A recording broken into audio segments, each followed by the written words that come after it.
Hello and welcome, I'm Teferra Shiawl. With the inauguration of the Grand Ethiopian Renaissance Dam, a new chapter seems to have begun for countries in the region and beyond. But what options lie ahead? My guest, Ambassador Teferra Shiawl, has been closely following the dam's development. A very warm welcome to the program, Ambassador Teferra. Thank you. It's my pleasure.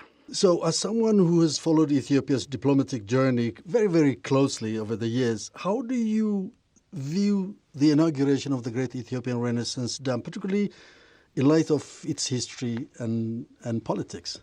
Thank you very much. It is a very current issue that the world is watching Ethiopia now with a different look, with a different expectation. Because since the millennia, Ethiopia has been regarded as a country that was going backwards rather than forwards. Resolute in the guarding of its independence, but always attracting the attention and envy of many, including big powers, for the values it has, cultural values, historical assets. And therefore, the inauguration of the dam is the culmination of Ethiopia's resolute stand to move forward. But it is a process, is it not? Well, the process has been, in a way, the way Ethiopia came to this is in the beginning, in the 1950s, when the Emperor of Ethiopia, His Majesty Haile Selassie I, conceived the idea and gave it to American engineers to do the design.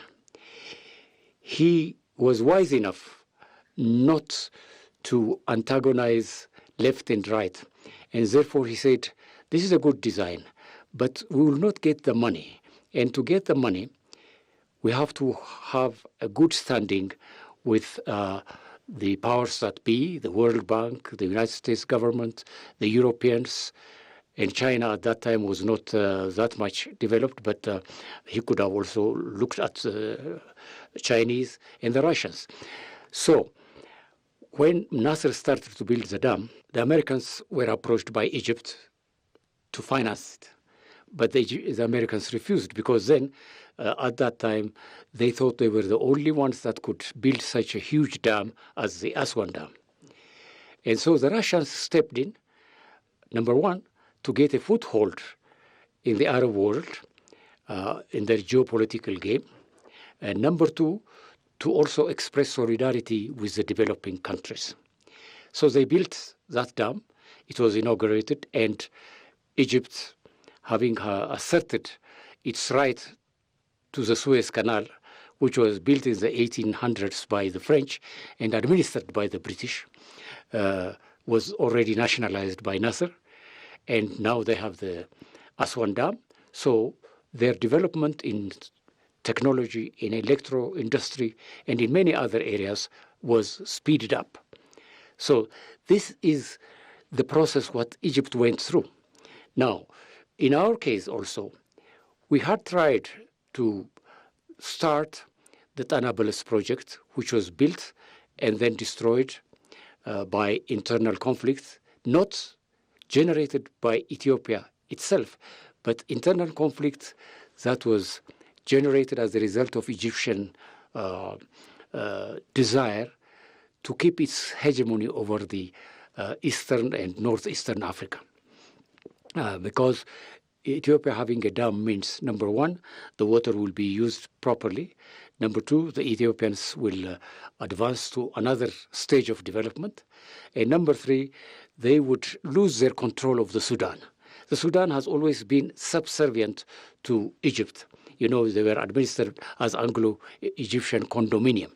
When the British took over, at the time the French were building the Suez Canal in 1928 or so, and a series of agreements were signed between Britain and the local chieftains, like the Farouks and the descendants of the Pashas, the Ismail Pasha, who ruled Egypt, because Egyptians are a hybrid nation. They are a mix of Arabs, Turks, Africans, Nubians. So actually they could not find their bearing, their identity for a long time. to call themselves Egyptians. So in any case, for us, the building of the dam was a necessity. Is it also a milestone, a departure point in a way? Well, Ethiopia has conducted a very strong non-aligned policy. You remember when in the 1950s or end of 50s, the emperor visited the United States and he was expecting a lot of assistance, technical assistance, that was not forthcoming as he desired, because Americans were interested in only helping in the military aspect mainly, and of course in the agricultural aspect also, but the emperor needed more. So he went to Russia. The Russians were forthcoming in many ways. They set up the technical schools, agricultural projects, and then he visited China. He was the first to recognize the communist government of China. And his relations with Marshal Tito of Czechoslovakia Yugoslavia, were very helpful in a way that Ethiopia's non-aligned move was coordinated with the newly independent African states like Nkrumah and the rest of the 1960-born countries. And the non-aligned movement moved for quite a time, some mileage. And that kept Ethiopia, in a way, asserting its independent thinking. So when the dam was conceived and the EPRDF government came under Meles saw an opportunity during the Arab Spring, where Egyptians were busy with themselves and the world was not avert to Ethiopia's development. He started to build the dam on the basis of what the emperor has conceived. So he translated the emperor's dream into action. And then Haile Mariam, the prime minister that followed Meles, consolidated it with the agreement on principles between the three countries, Sudan, Egypt, and Ethiopia, so that Ethiopia can use its waters. As you know, in 1952 agreement with the British, the Egyptian, which was in name only a free country. At that time, it was still under British protectorate, but nevertheless, they signed an agreement involving only Sudan and Egypt. Ethiopia was not part of it. So that is the genesis of the whole thing, that Ethiopia now had to assert itself that it is indeed the owner of the Nile. So it's interesting. How does this shape Ethiopia's standing regionally and globally? Well, let's start with the region. The emperor government was wise enough to set up the IGAD, the Intergovernmental Organization for the Development in the region. During the Derg's time? Yeah. Before that, Ethiopia set up the Organization of African Unity in 1963. That galvanized a lot of the free, independent African states to unite under one principle.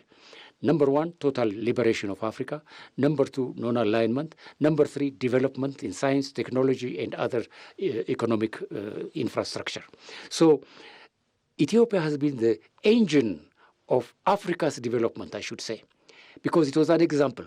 And it is because of this that Ethiopia is an example of African states that it invited the wrath, or rather envy, of many countries that consider themselves powerful.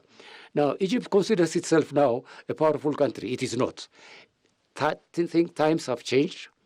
Ethiopia has changed. And we have to wake up.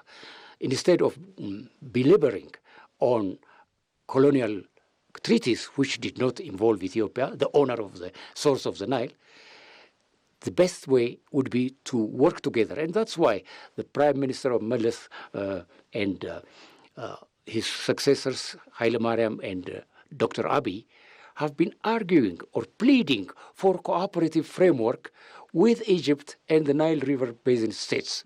So the only way forward is for Egypt to recognize that it is no more hegemon of the region. Number two, that cooperation and integration of our ideas for development helps rather than harms. And all scientists, engineers have confirmed that not even a drop of water is decreased by the building of the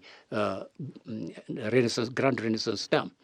So this is Ethiopia's standing now has been increased as a result of the resoluteness of the people, that once the people of Ethiopia start something, there's the...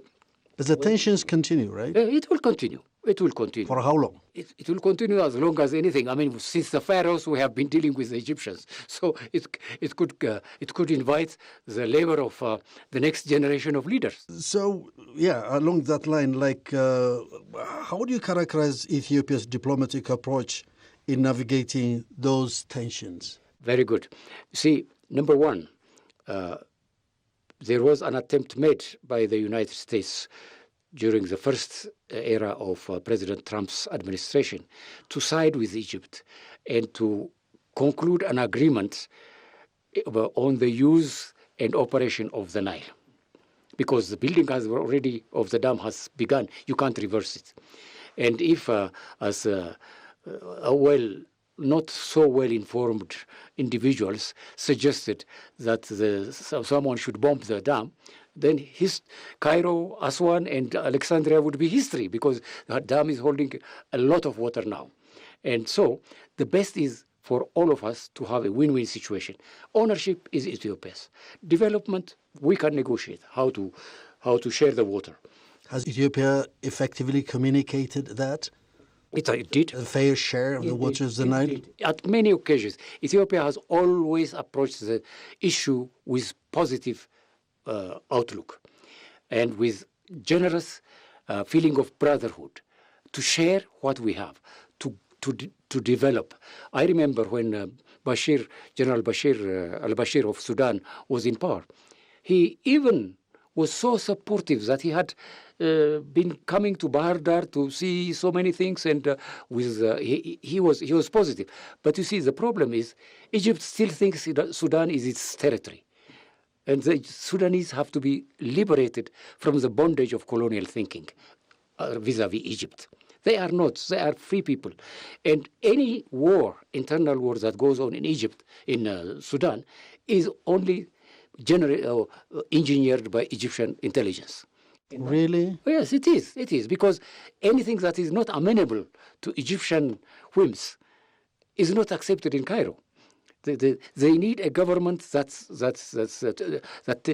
a tutelage, that takes the tutelage from Egypt. And we in Ethiopia say, no, you are independent. Let's deal as independent countries. And the first beneficiaries are Sudanese. Then comes Egypt. If the Sudanese Ethiopians are generous enough, I don't know why the Egyptians, unless their culture of political thinking since Boutros Ghali is just to dominate the Horn of Africa, they should forget that. It's a different world we're in today, and accepts the reality. Militarily, Ethiopia is strong. Militarily, Sudan was strong, but now it is fractured, and I hope it will regain its peaceful status.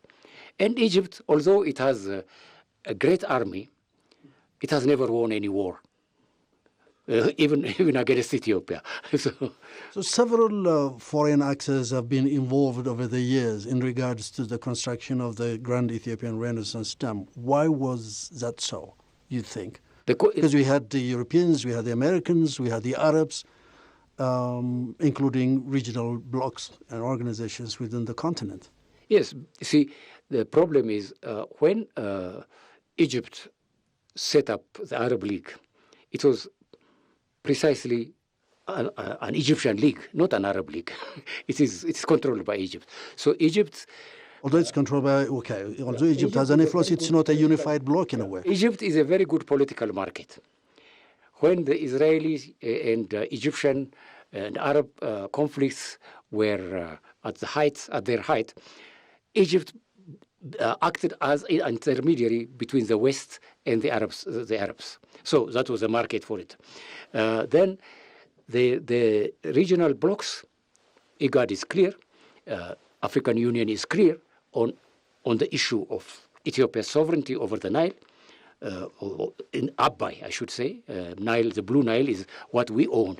The White Nile is what springs from Lake Victoria, from Uganda, and goes down to Egypt through Sudan. And I remember when I was a young diplomat, I was in Khartoum.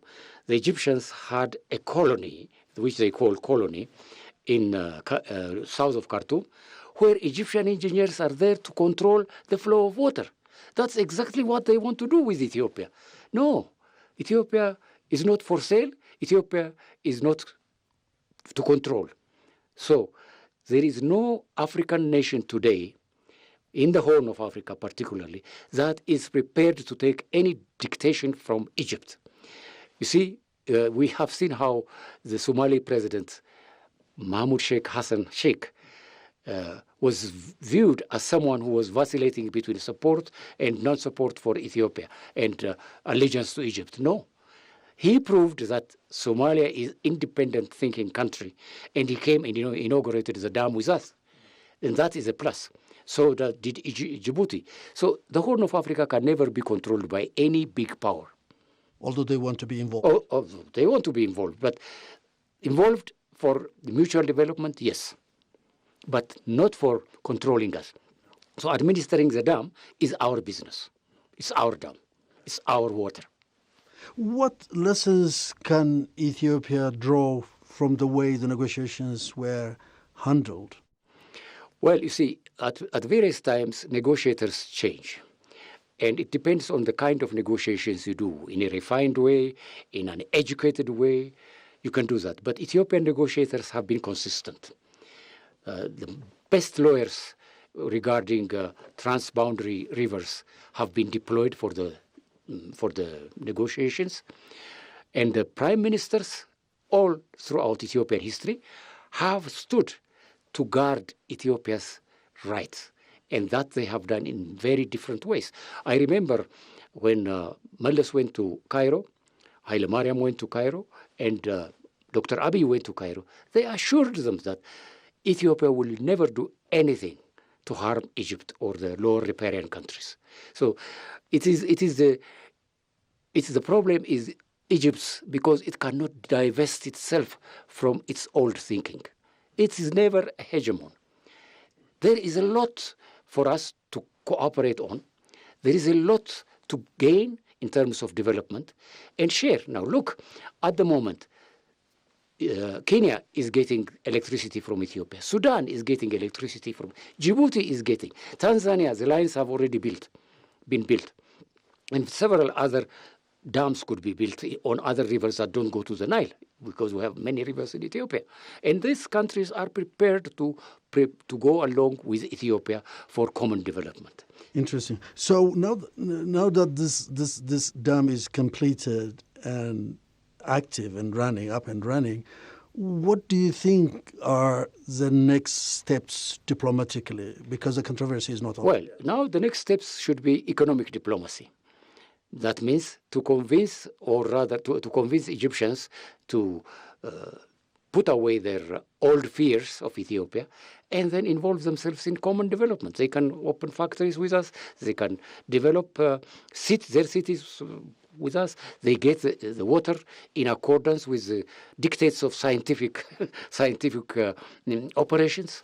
So all scientists, all engineers agree that the dam is not harmful. Rather, it is controlling the annual overflow of the river, because Sudan was a victim of floods, as you know. Roseres Dam in the Sudan is in danger, because if heavy floods go, it will crack. Aswan will not lose any water, and it is holding enough water for the next, I don't know how many years. So cooperative arrangement, involvement in common economic endeavors is helpful. Great points, but that's not easy. Well, now, you see, China plays a big role. It's not only America and Europe. Russia plays a big role. It's not only America, China, and Europe. So Ethiopia deals with all who are prepared to work with it in a peaceful manner. There is no one to gain from any of this brinkmanship which the Egyptians seem to exercise. So how do you think the Egyptians, for example, would react to some of the points you just raised? Well, they would shout, they would cry, but the camels go on. There is no problem. One day they will realize, and I am hoping our brothers in Egypt will get a leadership that understands the future of Egypt, that has vision for Egypt to develop in a very collaborative manner with its neighbors to the south. Because no one in Ethiopia wishes Egypt to starve or to be lacking any water for development. Not a drop of water would be taken away by Ethiopia. So what does the future hold for Ethiopia and all this and all these countries? Well, for Ethiopia, the average farmers, the average people in the urban and rural areas will benefit because their livelihood will be improved. Employments will be abundant. This is what is viewed. And then from a country that was deemed as underdeveloped and then developing, now it will go into the mode of developing itself to the stage where it can become a middle income country in a short time. Given the benevolence of the leaders, and I should add, because leaders have to learn from history. All leaders, be it Egypt, Ethiopia, or Kenya, or anyone, they should learn from the past and correct their mistakes and advance forward. Ambassador Teferra, it was a pleasure having you on my show. Thank you.